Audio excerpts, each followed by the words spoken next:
नमस्कार दोस्तों, आज हम जे कृष्णमूर्ति की book first and last freedom के प्रश्न उत्तर के भाग में से दूसरे प्रश्न पर चर्चा करेंगे। यह प्रश्न राष्ट्रवाद के ऊपर है। किसी ने पूछा है कि राष्ट्रवाद के विदा हो जाने पर क्या होता है? प्रज्ञा आती है, कृष्णमूर्ति जवाब देते हैं। परंतु मुझे लगता है कि इस प्रश्न का निहितार्थ यह नहीं है। प्रश्न का तात्पर्य है कि राष्ट्रवाद का विकल्प क्या हो सकता है। विकल्प खोजने की कोई भी प्रक्रिया प्रज्ञा नहीं ला सकती। यदि मैं एक धर्म छोड़कर दूसरा स्वीकार कर लूं, एक राजनीतिक दल का परित्याग कर दूसरे में शामिल हो जाऊं, तो बार बार की यह अदल बदल एक ऐसी अवस्था का सूचक है जिसमें प्रज्ञा नहीं है। राष्ट्रवाद कैसे विदा होगा? केवल तभी जब हम उसकी परीक्षा करके बाह्य और आंतरिक क्रियाओं में उसके महत्व के प्रति जागरूक होकर उसके तमाम निहितार्थों को समझ लेंगे। बाह्य रूप से राष्ट्रवाद लोगों को वर्गों में, श्रेणियों में विभाजित करता है, युद्ध और विनाश लाता है, और इस बात से कोई भी जागरूक व्यक्ति परिचित है। भीतरी तौर पर मानसिक रूप से किसी महान तत्व से, किसी देश से, किसी धारणा से अपना तादात्म्य कर लेना आत्मविस्तार का ही तरीका है।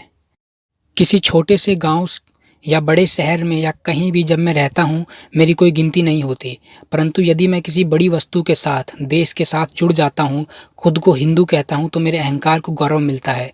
इससे मुझे तुष्टि, प्रतिष्ठा तथा खुशादिली का एहसास होता है।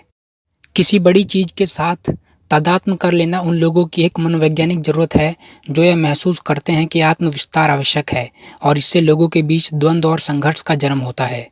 अतः राष्ट्रवाद से न केवल बाहरी द्वंद्व उभरता है, बल्कि आंतरिक कुंठाएं भी पनपती हैं।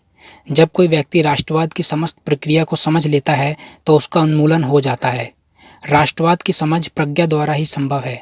इसके लिए यह आवश्यक है कि हम राष्ट्रवाद, राष्ट्र प्रेम की समस्त प्रक्रिया का अनुसंधान करें, सावधानी से इसका परीक्षण करें।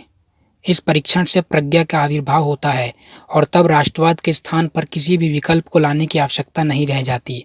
क्योंकि जैसे ही आप राष्ट्रवाद के विकल्प के रूप में किसी दूसरी बात को, उदाहरणार्थ धर्म को स्वीकार कर लेते हैं, तो यह आत्मविस्तार का एक और साधन व मानसिक बेचैनी का एक और स्रोत बन जाता है।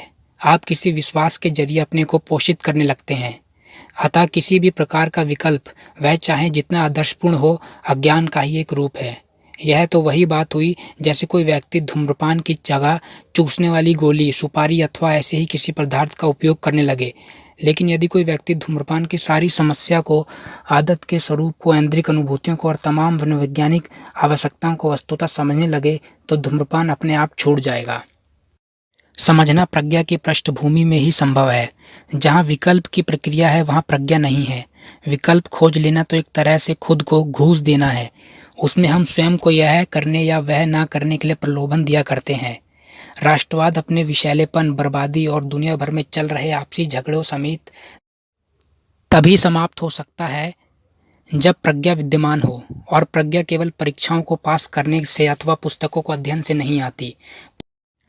प्रज्ञा आती है जब समस्याओं के उपजते ही उनको समझ लिया जाए, जब समस्या को उसके विभिन्न स्तरों पर समझा जाता है, न केवल बाह्य रूप से बल्कि उसके आंतरिक मनोवैज्ञानिक निहितार्थों में भी। तभी प्रज्ञा का उदय होता है।